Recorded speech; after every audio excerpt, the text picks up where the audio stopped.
Welcome to Soulful Charts, the channel where we spotlight the success of R&B hit records based on their performances on the Billboard charts. The name of this series is Sounds Like a Number One Hit. In this series, we tell the stories of past R&B number ones and rival top 10 R&B hits that woulda, coulda, or shoulda, but ultimately didn't reach number one on the Billboard's R&B charts. In this inaugural episode of the series, we're going back to April 1980. The Brothers Johnson had an R&B number one hit with Stomp, and Michael Jackson had an R&B top 10 hit with Off the Wall. Both songs battled on the Soulful Charts of R&B music in the spring of 1980. So take a front seat as we remember these two hits. Before we talk about Stomp, let's do some musical history on the career of the Brothers Johnson preceding the song's release. The Brothers Johnson was a funk duo, two brothers, George and Louis Johnson, from Los Angeles, California. They started out as touring musicians, playing for established R&B artists like Bobby Womack and the Supremes. The brothers were discovered by Quincy Jones while playing in Billy Preston's band. They played guitar on Quincy Jones' 1975 Metal Madness album. The hit song I'll Be Good to You, which was the first single from the Brothers Johnson debut album Look Out for Number One, launched their careers as recording artists. That single made it clear that the brothers were no longer just musicians infusing the funk into the music of other artists. The Brothers Johnson weren't your average funk group performing average funk music. The guitar, especially the bass, is the heartbeat of the funk. And with the Brothers Johnson being master guitar players, they were able to capitalize on this factor in their music. The Brothers Johnson emerged as a dynamic duo of sorts, coming onto the R&B scene during the peak of the funk era. Their brand of funk was more soulful and sophisticated than the average band, and listeners could hear the difference from the onset of their career with I'll Be Good to You. The song was composed by the Brothers Johnson with the help from a family friend, Sonora Sam, and there's an interesting backstory behind the composition of I'll Be Good to You. Apparently, George Johnson wasn't just a guitar player, he was a player when it came to the ladies. And the story goes that George was dating several women at the same time, and the song I'll Be Good to You was his pledge of love and devotion to the one woman he decided to make a commitment to. I'll Be Good to You sounds like the kind of record a smooth yet remorseful player would compose. I'll Be Good to You was an R&B number one record in June of 1976, and it peaked at number 3 on the Hot 100 pop charts. Get the Funk Out My Face was the second single off of the Look Out for Number One album. The song peaked at number 4 on the R&B charts and number 30 on the Hot 100. It's sort of the standard 70s funk record. It's good, not great, and yet good enough to crack the top 5 on the R&B charts. The song's chart success on both the R&B charts and the pop charts, while deserved, it exemplifies the sign of the times. It shows just how popular funk music was at the time. The Brothers Johnson scored another R&B number one hit with Strawberry Leather 23 off their 1977 sophomore album, Right on Time. Some fans of the duo may not know that Strawberry Leather 23 is actually a remake. Written and originally recorded by Shuggie Otis in 1971, the Brothers Johnson version, produced by Quincy Jones, is more soulful and funkier. It peaked at number 5 on the Hot 100. The song epitomizes the group's signature, sophisticated, funkified sound, and is arguably the song that the brothers are most known for. So the frying pan was hot for the Brothers Johnson in 1976 through 1977. The duo charted 2 number ones, I'll Be Good to You and Strawberry Leather 23, along with a top 5 record, Get the Funk Out My Face. However, the average position of the funk duo's next 4 singles were number 40. The song Running for Your Lovin' was an R&B Top 20 record, while Love Is just made it onto the R&B Top 50. And both of these songs were featured on the Right on Time album. The Brothers Johnson third album, Blam, released in 1978, is considered a funk music classic, though the album's 2 singles, Rattle or Rocket and the catchy Ain't We Funkin' Now, both peaked at only number 45 on the R&B charts. And as you can see, the project's album cover is eye-catching, and it captures visually the tone of the album sonically. So now let's fast forward to 1980. The duo released their 4th album, Stomp. This was the last of the Brothers Johnson's albums produced by Quincy Jones, and Stomp is arguably the duo's best album. Before we talk about the album's title track, allow me to say a word about Quincy Jones. The Brothers Johnson benefited mightily from what one would call the Q factor. As a brilliant music composer and producer, Quincy Jones knows how to get the best out of the artists that he works with because he embodies excellence himself. He knows what it looks like and he knows what it sounds like. He helped the Brothers Johnson take the hybrid sound of funk and disco to another level. Stomp's title track was the first single. The first 30 seconds of the song is pure gold. It has the perfect blend of soul, funk, and jazz. And it's cinematic, which makes sense considering that Quincy Jones had already produced the musical scores of several films by the time that Stomp was recorded. The song is about partying on a weekend, which starts out with, as the lyrics state, cruising around in the street, in the neighborhood. So can you imagine? The year is 1980. It's just a couple of weeks into spring, so there's warm days and there's comfortably cool nights. And after a long week at work on the grind, the kickoff to your weekend are the first 30 seconds of this record. In the first verse, the party seekers are cruising around listening to music on their way to the party. By the second verse, they've arrived at the party and everybody's there, young and old. George Johnson's vocals encourage the listener to pick a partner to dance with, or as the chorus says, stomp with, on the floor all night long. After that second verse and chorus, the song goes into that familiar lyrical and musical bridge that was very popular during the sort of hybrid funk disco era. The last 3 minutes of this 6-minute song is basically a funk jam session, providing the perfect canvas for partygoers who are engaged in the artistry of dance. In fact, the last 1 minute and 20 seconds of this song, with its hypnotic horns and soulful strings, and of course those guitars, make you wish that the night of partying, or at least this song, would never end. Stomp is a great song, and quite deservingly of its number 1 spot in the first 2 weeks of April 1980. So while the Brothers Johnson Stomp was on top of the R&B charts, Michael Jackson's Off the Wall was in the top 5, but never reached number 1. Before we talk about Off the Wall, let's do some musical history on Michael Jackson's career preceding Off the Wall's release. Michael Jackson really doesn't need an introduction. He is arguably the most gifted entertainer to have ever lived, and he was a part of one of the most talented families in music. The world would discover Michael's gifts of song and dance early in his life when he burst into the R&B music scene as the lead singer of the Jackson 5, him and his 4 brothers, at just 11 years old.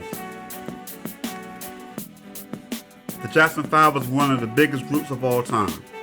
Signed to Motown Records, this talented group of brothers had many hits, too many to name, from top 10s, top 5s, and number 1s. But with all due respect to the Jackson brothers, Michael was the group's brightest star. You may have shared the stage with him, but Michael was always the center of attention. Michael eventually left his brothers to pursue a recording career as a solo artist. Other brothers like Jermaine will also have solo careers. In fact, Jermaine scored a few hits, but next level superstar expectations were on Michael, no doubt about it. Michael's gift of dance could be seen early in his career, but I think what really grabbed the world's attention was the strength of his vocals at just a young kid. Two songs that illustrate his talent as a vocalist are Never Can Say Goodbye, which he recorded as the lead for the Jackson 5, and Got to Be There, the first song to chart with Michael listed as a solo artist. Both songs made their chart debuts in 1971. Never Can Say Goodbye was a #1 hit for 3 weeks in May of that year. Got to Be There peaked at #4 in December 1971, and Michael was just 13 years old. Michael would score 3 R&B top 5s the next year in 1972. Rockin' Robin and I Wanna Be Where You Are, a favorite of mine, both peaked at #2, and Ben, a song about a pet rat, featured on the soundtrack of a movie with the same name, peaked at #5 on the R&B charts, and the song was the #1 record on the pop charts. Michael would chart a few more singles in the 70s as a teenager, but it was the release of his first album on Epic Records, Off the Wall, that clearly paved the road to Michael's eventual superstardom as a solo artist. Clearly, Off the Wall had its hits, which I will discuss in a moment, but because of the incredible success of the Thriller album, Off the Wall is sometimes overlooked. You know how a kid would take a middle school picture at 12 or 13 years old, and then 7 or 8 years later, he's graduated from high school, and now he's in college. And when you see a picture of him now at 20, 21 years old, he's a grown man. He's confident, and he looks like he's ready to take on the world. Well, that's the look that Michael had in his eyes on the cover of Off the Wall. Released in August of 1979, the month that Michael turned 21 years old, young Michael, like the brothers Johnson, was also blessed with the Q Factor on the Off the Wall project. Under Quincy Jones' orchestration, Off the Wall was Michael Jackson's coming-of-age musical portrait to the world. So let's briefly discuss the #1s. The album's first 2 singles were R&B #1s, Don't Stop Till You Get Enough and Rock With You. These 2 smash hits spent a combined total of 11 weeks on top of the R&B charts. Each record also had its time to shine as the #1 record in the country, spending a combined total of 5 weeks on top of the pop charts. Out of the 2, Rock With You was clearly the biggest hit, the #1 R&B record for 6 weeks and the #1 pop record for 4 weeks. It was one of the biggest songs of the 70s decade and one of the brightest highlights in Michael's incomparable career. Okay, so Off the Wall's third single was its title track. It made its R&B chart debut in late February 1980, while Rock With You was still dominating both the R&B and pop charts. In fact, Rock With You was the #1 R&B record just 8 weeks prior to Off the Wall's R&B chart debut. The song was still a top 5 record on the R&B charts, #4, and the pop charts, #5, at the time of Off the Wall's R&B chart debut. Indeed, Rock With You was a huge record for Michael. With that said, Off the Wall is an impressive song in its own right, and an excellent choice as third single from an album full of great material. Michael Jackson's Off the Wall and the brothers Stomp have similar themes. Both songs incite party seekers, lyrically and musically, to dance, dance, dance. But while the brothers Johnson sings about stepping out on the weekend and Stomp, Michael's Off the Wall feels like an any night of the week kind of jam. Stomp is sleek and sophisticated. It sounds like the kind of record that would have been popular with the professional crowd, partying upscale style, dressed to impress. Michael Jackson was in his early 20s when Off the Wall came out. The song is a party anthem for the young. With that said, Off the Wall is a come one, come all kind of dance record for anyone seeking an escape from the 9 to 5, whether it's the weekend or a Tuesday night. The song's intro is gloriously eerie with its delirious laughter and its pure funk disco sound. In some ways, Off the Wall, the song, is a precursor to Thriller, the song. After the musical intro, Michael jumps right in, telling us to hang with the feelings of joy and happiness, even though we carry the burdens of our day-to-day lives on our shoulders. I've always thought the chorus of the song was perfectly written and arranged, and it does very effectively what other songs often fail to do. It conveys a clear message of its meaning and purpose. So if you will, allow me to recite most of the lyrics to the chorus. And don't worry, I'm going to resist the urge to sing it. So the chorus goes, so tonight, you gotta leave that 9 to 5 upon the shelf and just enjoy yourself. Groove, that the madness and the music get to you. Life ain't so bad at all if you live it off the wall. I don't think a chorus could have been written any better. The second verse continues the inciting, so to speak, by convincing even the most introverted that they won't be cast in a negative light if they get off the wall at this party and get loud. The third verse goes on, egging you on, the listener, almost like the friends you came to the club with, to get off the wall and dance. By the time you get to the multiple refrains of the chorus until the song fades out, if you're not dancing, even if it's just you at home alone, then you must be a lost cause, or someone needs to check your pulse. The musicianship on this record excels, and Quincy Jones' production is top-notch as usual, though both are scaled back a bit. I would give Stomp the edge over Off the Wall in terms of musicality. The brothers Johnson are master musicians and not known for their vocals. Of course, the vocals in Stomp are just the right pitch and integrated well within the funkified symphony. But one of the clear standouts on Off the Wall versus Stomp are Michael's lead and background vocals. There's just no comparison when it comes to the vocals. He's Michael. His tone, his cadence, his rhythm, and let's not forget his acute ad-libs and impulsive inflections, which are like the sprinkles on top of the icing on the best tasting cupcakes in town. While Quincy Jones is like an esteemed sergeant leading a highly decorated musical squad on Off the Wall, Michael Jackson is undoubtedly the song's captivating commander. Okay, so let's dig into the R&B chart histories of these two records, Stomp versus Off the Wall in 1980.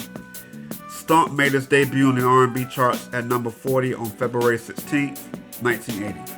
Off the Wall debuted a week later on the 23rd of February in the number 81 position. Stomp was in the number 25th spot at the time of Off the Wall's debut. At the beginning of March, a week after Off the Wall's chart debut, both records jumped 17 spots up the R&B charts respectively. Off the Wall was in the 64th position, while Stomp had moved into the top 10 at number 8. Stomp took just 3 weeks from his chart debut to reach the top 10. So at this point, Stomp is a much bigger record on the R&B charts than Off the Wall. In the following week, things got a little more interesting. Stomp reached the top 5 at the number 5 position all within a month. But Off the Wall was moving up too, making a huge jump, up 33 spots from number 64 to number 33 in 1 week. For the next 3 weeks, Stomp settled into the top 5. It was during this period that Off the Wall reached the top 10 within 5 weeks of his debut on the R&B charts. Stomp continued moving up through the R&B charts top 5, spending a week at each spot, number 5, number 4, number 3, and then the number 2 spot, before finally becoming the R&B number 1 record within 8 weeks of his chart debut. It reached number 1 on April 5th, 1980. Michael's Off the Wall peaked at number 5 on the same date, taking 7 weeks from his chart debut to reach the top 5. Stomp spent 2 weeks at number 1 on the R&B charts. Off the Wall peaked at number 5, spending 3 weeks at that position, which included the 2 weeks that Stomp was number 1. What's interesting is that after Stomp dropped out of the number 1 spot, it fell just 1 spot down to the number 2 spot, where it was there for 2 weeks. It took Stomp 5 weeks after falling from his peak to finally drop out of the top 10, while it took Off the Wall 2 weeks after falling from his peak to drop out of the top 10. Stomp spent 11 weeks in the top 10, almost twice as many weeks as Off the Wall, which spent 6 weeks in the top 10. Stomp spent 9 weeks in the top 5, 3 times as many weeks as Off the Wall, which spent 3 weeks in the top 5. Stomp spent 18 weeks on the R&B charts, while Off the Wall spent 13 weeks on the R&B charts. So the R&B chart data shows that Stomp debuted on the charts with greater overall popularity, though Off the Wall's popularity grew within a faster period of time. However, it took Stomp less time than Off the Wall to reach the top tier of the R&B charts, the top 5 and the top 10. Stomp also spent more weeks in the top tier and spent a greater amount of total weeks on the R&B charts than Off the Wall.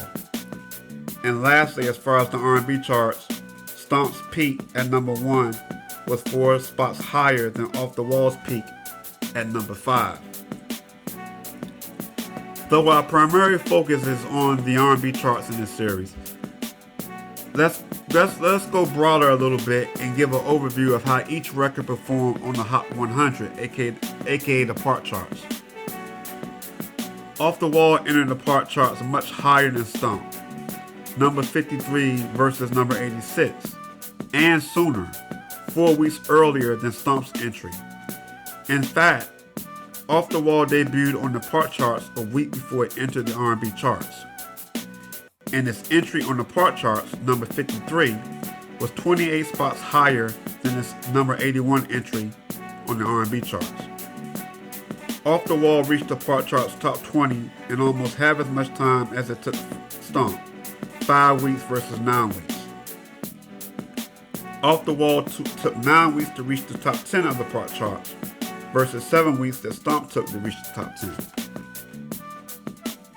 During the 2 weeks that Stomp was the R&B number 1 record, it was number 45 on the part charts. During 2 of the 3 weeks that Off the Wall was at its R&B peak at number 5, it also peaked on the part charts at number 10 for 2 weeks. Stomp was a top 30 record on the Hot 100 during this time. So Off the Wall reached its peak on the part charts faster than Stomp reached this peak.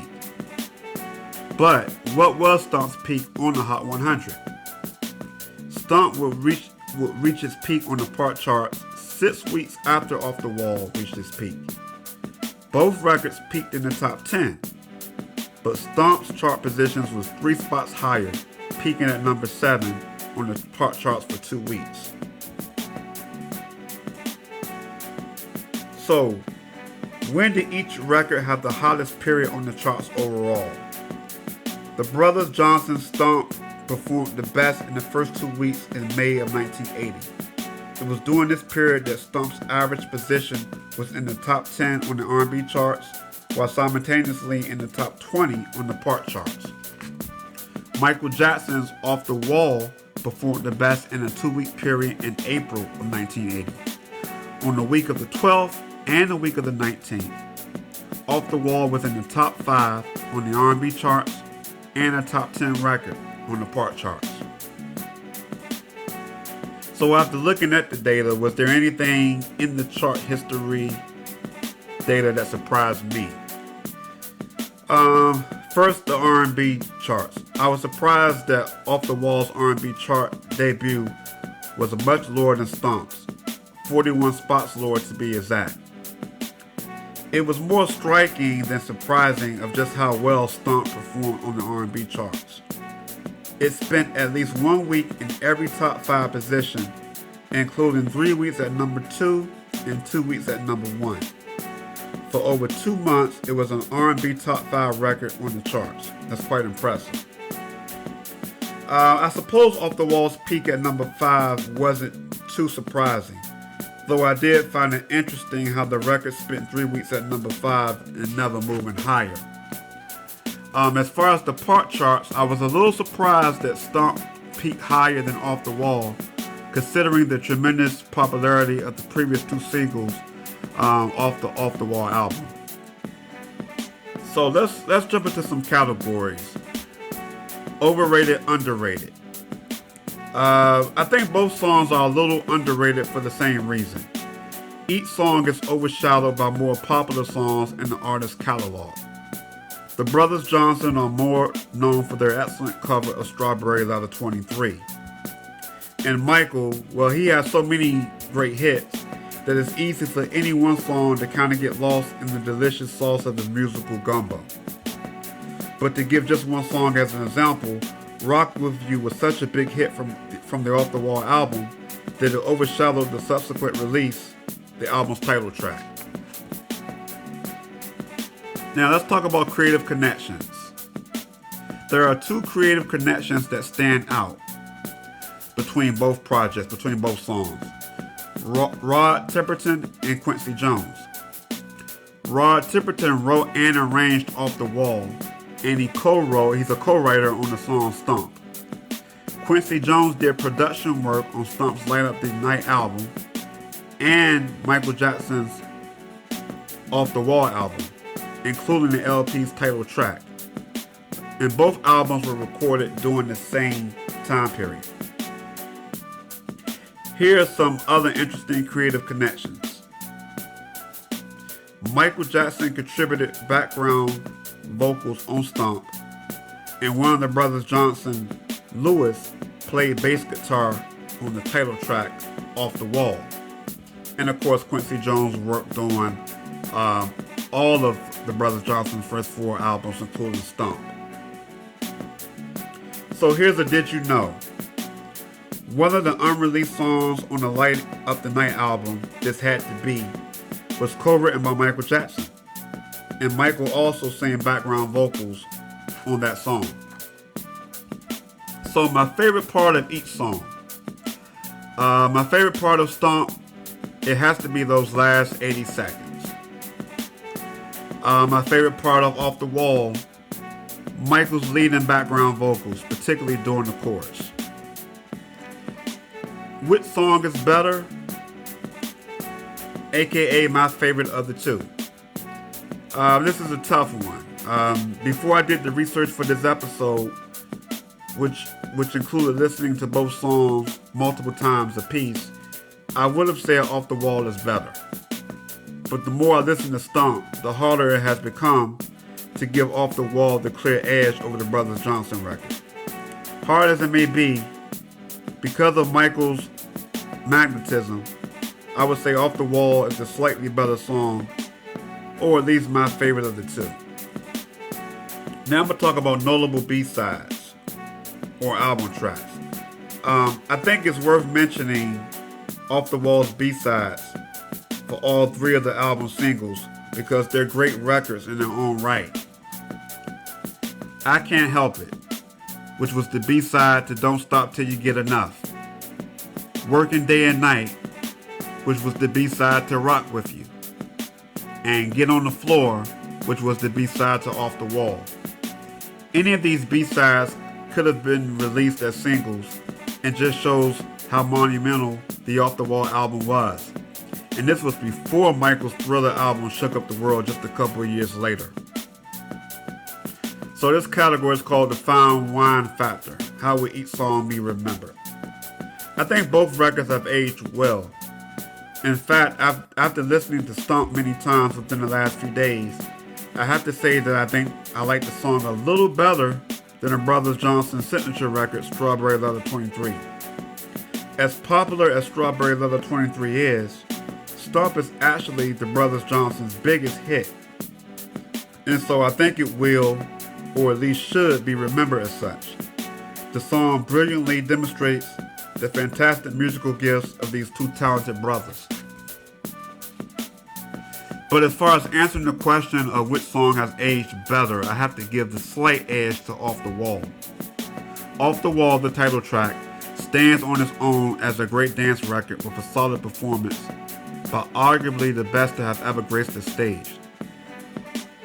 I would say that I think it's a song that you have to hear in concert with the full-length album of the same name in order to fully experience and understand the song's enduring relevance and long-lasting impact. So, in conclusion, while the Brothers Johnson's Stomp is a great record and deserved its place at the top spot of the R&B charts in April of 1980, Michael Jackson's Off the Wall sounds like a number one hit record to me. Thanks for listening to Soulful Charts' first episode in the series, Sounds Like a Number One Hit. If you haven't heard the Brothers Johnson's Stomp or Michael Jackson's Off the Wall in a while, or you haven't heard these songs before, give them a listen. Timeless classics.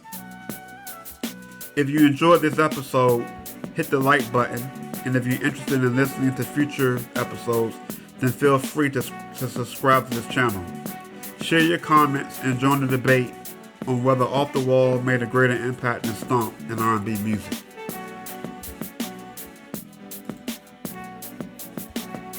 And if you would like to, you can buy me a cup of coffee, which helps to support the production of this new channel. Click on the link in the video's description. Your interest and support is appreciated. Be happy, be safe, enjoy life, and good old soul music.